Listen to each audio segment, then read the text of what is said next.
Hello everybody. मैं doctor Taufiq Hussain, associate professor in higher education. आज हम मिडिवल इंडियन सोसाइटी के विषय में चर्चा करेंगे। हम देखेंगे कि मध्यकालीन भारतीय समाज की क्या स्थिति थी, मध्यकालीन भारतीय समाज में कौन कौन से प्रमुख वर्ग विद्यमान थे और उन वर्गों का समाज में क्या स्टेटस था, उनकी क्या स्थिति थी। जैसा कि आप जानते हैं, हमने अध्ययन किया, पिछले व्याख्यानों में हमने देखा कि भारत में जब तुर्की साम्राज्य की स्थापना हुई 1206 में, भारत में जब तुर्की साम्राज्य की स्थापना हो जाती है तो ऐसी स्थिति में भारतीय समाज में एक नया वर्ग वो अस्तित्व में आता है, क्योंकि जितने भी तुर्क थे वो मुस्लिम धर्म को मानने वाले थे, जबकि भारत की बहुसंख्यक जनता थी वो हिंदू थी। जब भारत के अंदर तुर्की साम्राज्य की स्थापना हो गई तो ऐसी स्थिति में भारतीय समाज भी है वो कई वर्गों के अंदर वो विभाजित हो गया। तो भारतीय समाज को हम मोटे तौर पर है जो हम उस समय इसमें हम जो मध्यकालीन भारतीय समाज है उसकी हम चर्चा करेंगे। तो उसके अंतर्गत हम 1206 से 1526 तक का काल, जैसे कि हमने देखा कि सल्तनत काल के नाम से जाना जाता है, उस काल में भारतीय समाज की क्या स्थिति थी। और जब भारत में मुग़ल साम्राज्य की स्थापना हो जाती है 1526 में, पानीपत के प्रथम युद्ध के बाद, तो ऐसी स्थिति में मुग़ल काल में भारतीय समाज में जो ये जो जो जो जो जो सामाजिक वर्ग थे उनमें क्या परिवर्तन आता है उसका हम अध्ययन करेंगे, जिससे कि हमें भारतीय समाज को समझने में मदद मिलेगी। जैसा कि हम जानते हैं कि जो मध्यकालीन भारतीय समाज है वो प्रमुख रूप से है वो 3 भागों में विभाजित था, जिसको हम ये कह सकते हैं कि उच्च वर्ग, मध्यम वर्ग और निम्न वर्ग। उच्च वर्ग के अंतर्गत शासक वर्ग आता था जो विदेशी थे, मुस्लिम्स थे, और एक कुलीन वर्ग या जिसको हम सामंत वर्ग कहते हैं उसके वो आता था, और जो उच्च अधिकारी वर्ग है वो उसके अंतर्गत आता है। उच्च अधिकारी वर्ग है या सामंत वर्ग है वो जो है वो उच्च वर्ग में आता था। इसके पश्चात जो दूसरा वर्ग है वो हम कह सकते हैं कि मध्यम वर्ग था, मिडिल क्लास था, जिसके अंतर्गत जो व्यापारी थे और जो उलेमा थे, जो मुस्लिम जो बुद्धिजीवी वर्ग को उलेमा कहा जाता था, और निम्न कर्मचारी वर्ग थे वो मध्यम वर्ग के अंतर्गत आते थे। और तीसरा वर्ग था भारतीय समाज का वो दास वर्ग था, स्लेवरी थी, और पीजेंट्स थे जो किसान थे। तो कहने का तात्पर्य है कि मध्यकालीन भारतीय समाज है वो 3 वर्गों में विभाजित था, उच्च वर्ग, मध्यम वर्ग और निम्न वर्ग। लेकिन हम मोटे रूप में है भारतीय समाज को 2 भागों में विभाजित कर सकते हैं। एक वर्ग है जिसको उच्च वर्ग कहा जाता था, और इस उच्च वर्ग के अंतर्गत है वो लोग आते थे जिसमें हम कह सकते हैं उलेमा वर्ग और कुलीन वर्ग के लोग आते थे। और ये जो वर्ग था उसको हम उपभोक्ता वर्ग कह सकते हैं, अर्थात ये वस्तुओं का उत्पादन है वो नहीं करता था, केवल उत्पादन में इनका कोई योगदान नहीं होता था, प्रोडक्शन में इनका कोई योगदान नहीं होता था, केवल ये वस्तुओं का उपभोग करता था, उपभोग करने वाला था। और इस वर्ग को है जिसमें उलेमा और कुलीन वर्ग आते थे, इस वर्ग को है वो विशेष प्रकार के जो प्रिविलेज है वो मिले हुए थे। जबकि दूसरा जो वर्ग था जिसको निम्न वर्ग कह सकते हैं, जिसमें हम दास वर्ग है, वो कृषक वर्ग है, इसको हम लेते हैं। तो इस वर्ग के अंदर जो निम्न वर्ग है इसके अंदर जो वे लोग आते थे जो कृषक वर्ग है, दास वर्ग है या शिल्पकार है, ये वो लोग आते थे जो कि कड़ी मेहनत के द्वारा है वो वस्तुओं का उत्पादन करते थे, और अपनी आवश्यकता की थोड़ी बहुत वस्तुएं रख कर के बाकी जो वस्तुएं हैं वो जो उच्च वर्ग है उनकी भोग विलास के लिए है वो उनको दे देते थे। तो ऐसी स्थिति में हम ये कह सकते हैं कि मध्यकालीन भारतीय समाज में जो उच्च वर्ग है उपभोक्ता वर्ग है, और जो उपभोक्ता जो हम उपभोक्ता वर्ग की बात करते हैं, और जो उत्पादन वर्ग है उसकी जब हम बात करते हैं, जो उत्पादन करता है उनकी बात करते हैं, इन दोनों वर्गों के बीच के अंदर है वो काफ़ी खाई थी, काफ़ी डिफरेंस था। इनमें इनमें इनकी जीवन स्तर के अंदर बहुत बड़ा अंतर था।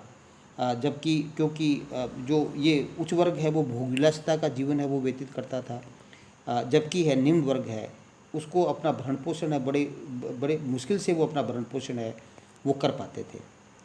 तो इस इन ये जो जो भारतीय समाज का ये विभाजन है उसमें ये जो चार प्रमुख वर्ग हैं, जिसमें उच्च वर्ग में उलेमा वर्ग, कुलीन वर्ग, और जो निम्न वर्ग है उसमें दास जो वर्ग है, जिसमें दिल्ली सल्तनत की स्थापना में इनका प्रमुख योगदान था दासों का, और जो पीजेंट वर्ग है जो एज यूजुअल है बेचारा प्रारंभ काल से ही प्राचीन काल से ही है उसकी स्थिति वो दयनीय रही है। तो एक कृषक वर्ग था, ये जो निम्न वर्ग था। तो एक दूसरी जो हम निम्न इनकी हम अध्ययन करेंगे। इसके पश्चात हमें थोड़ा सा हमें ये भी देखना चाहिए कि इस समय भारत के अंदर दो प्रमुख धर्म थे, जिसमें बहुसंख्यक जनता थी हिंदू थी, और जो अल्पसंख्यक थे वो मुस्लिम थे। लेकिन शासन किसका था? मुसलमानों का शासन था। शासक वर्ग थे वो मुस्लिम वर्ग थे।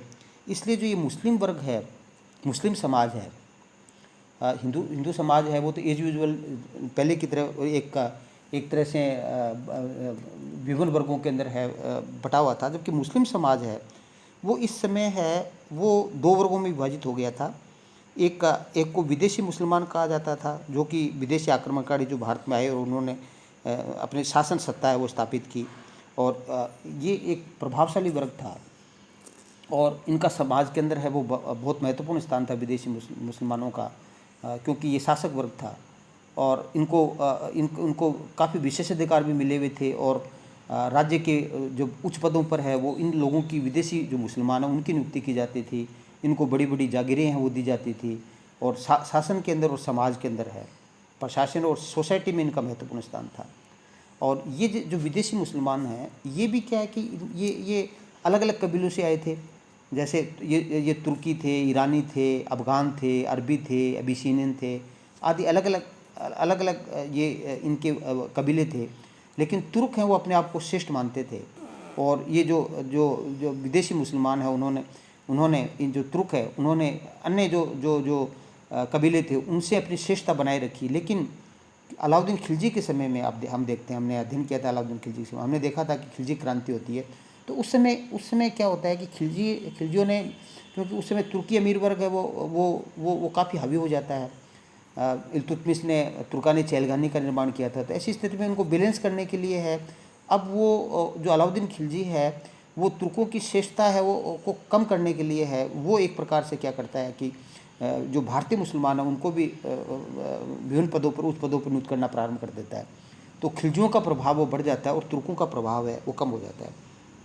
तो भारतीय मुसलमान है वो एक तरह से जो मुस्लिम समाज है वो एक तरह से विदेशी मुसलमान और भारतीय मुसलमानों के अंदर वो विभाजित हो जाता है। लेकिन जो भारतीय मुसलमानों की स्थिति है वो एक प्रकार से, भारतीय मुसलमान वो थे जो कि यहाँ हिंदुओं से हैं वो कन्वर्ट हो गए थे, जिनको हम परिवर्तित मुस्लिम कह सकते हैं, जो हिंदुओं से कन्वर्ट होकर के मुसलमान बने थे वो थे। और इन्होंने क्या कि विदेशी मुसलमान है वो उनको हे दृष्टि से देखते थे, क्योंकि न तो विजेता थे और नहीं, क्योंकि ज़्यादातर जो हिंदू समाज में जिनकी स्थिति अच्छी नहीं थी, जिनको निम्न दृष्टि से देखा जाता था, वो उन्होंने सामाजिक समानता या किसी भी कारण से हैं वो मुस्लिम धर्म के अंदर वो दीक्षित हो गए थे। तो जो विदेशी जो मुसलमान है वो उनको एक तरह से हे दृष्टि से देखते थे, और इनको शासन में और समाज में भी इनका स्टेटस है वो अच्छा नहीं था।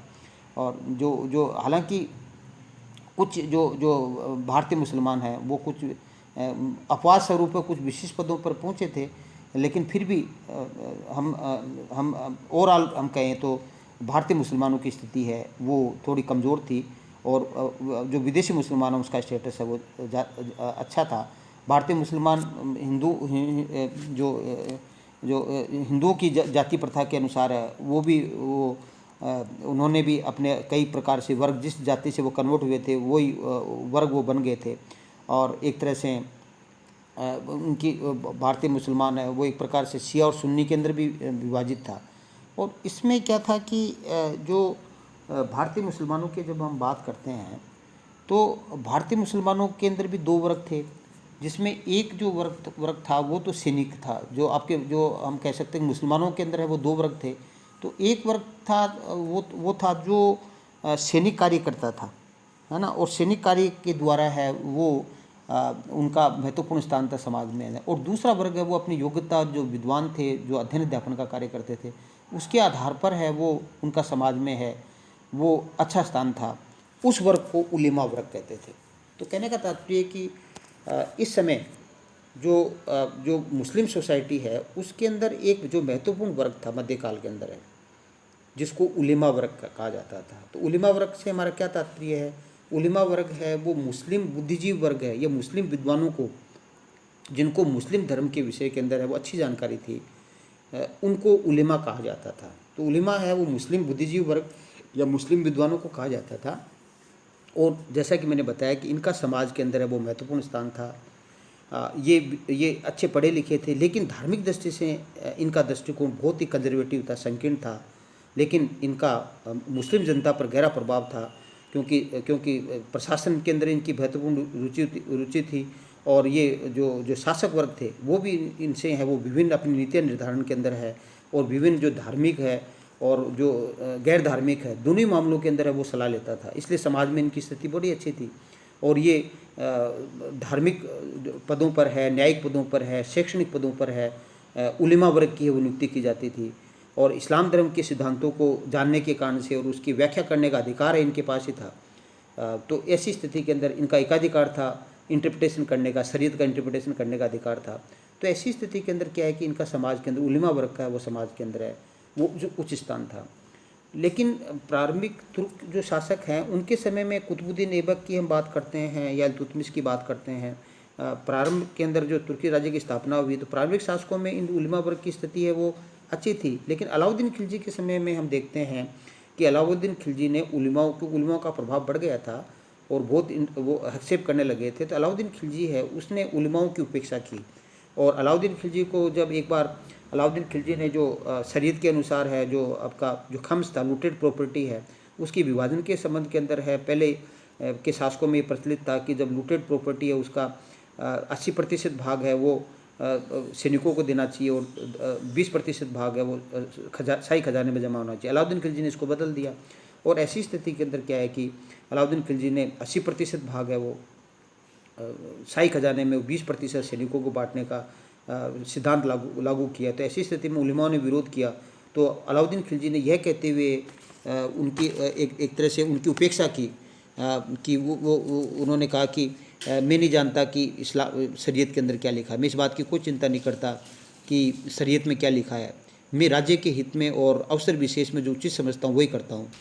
तो एक तरह से क्या है कि अलाउद्दीन खिलजी ने है वो उलेमाओं की उपेक्षा की। लेकिन फिरोज तुगलक के शासनकाल में क्या होता है, हालांकि मोहम्मद बिन तुगलक ने है वो उलेमाओं पर नियंत्रण करने का प्रयास किया लेकिन वो नियंत्रण नहीं कर सका। लेकिन फिरोज तुगलक है वो पूर्ण रूप से उलेमाओं के प्रभाव में आ गया और वो हर कार्य वो उलेमाओं के परामर्श से करता था। यहाँ तक कि उसने जो सिंचाई कर हक के सर्ब लगाया वो उलेमाओं की अनुमति से लगाया। और जो 23 कर थे वो शरीयत में नहीं थे, उनको उसने हटा दिया। केवल 4 कर है, जजिया, ज़कात, खराज और खम्स वही रखे। और फिरोज तुगलक पर है वो उलेमाओं का बहुत ज़्यादा प्रभाव था। फिरोज तुगलक हर कार्य वो उलेमाओं की परामर्श से ही वो करता था। तो कहने का तात्पर्य है कि सल्तनत काल में है उलेमाओं का है वो काफ़ी प्रभाव था। ये उलेमा है वो मुख्य रूप से वो दो प्रकार के थे।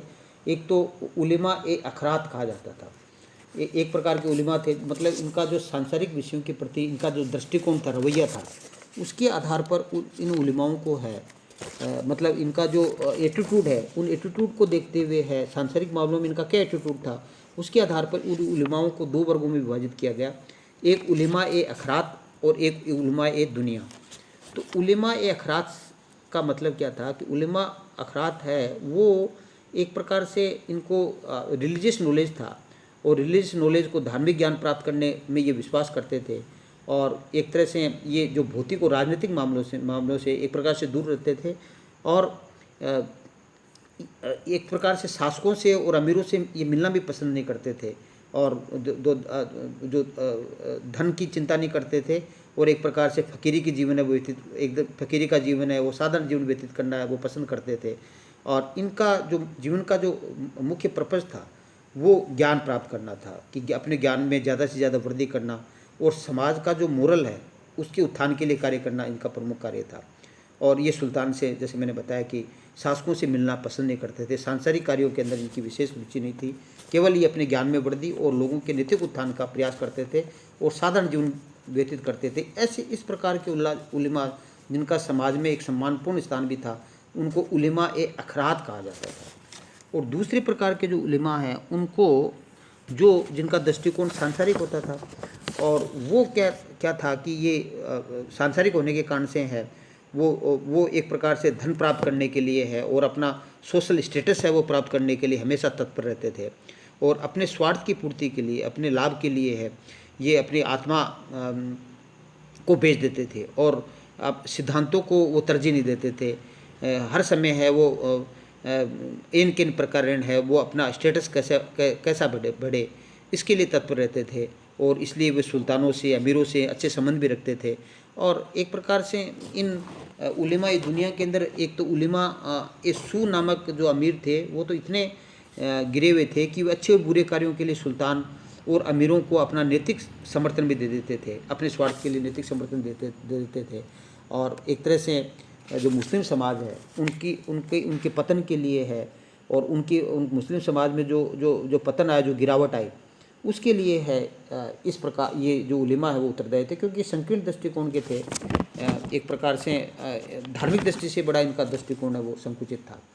तो नेचुरली क्या है कि ये जो उलेमा है वो एक प्रकार से इनका जो कार्य है वो अध्ययन अध्यापन था।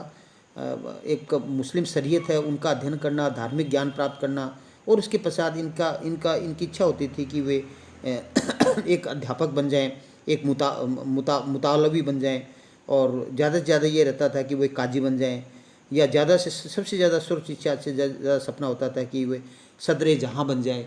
तो या शेखुल इस्लाम है, या मुफ्ती है, या मुतसिब है जिसको औरंगजेब ने वो धार्मिक कार्य के लिए नियुक्त किया था, इमाम है या खातिम है, आदि विभिन्न पदों की इन जो उलेमाए दुनिया है इनकी इच्छा रहती थी।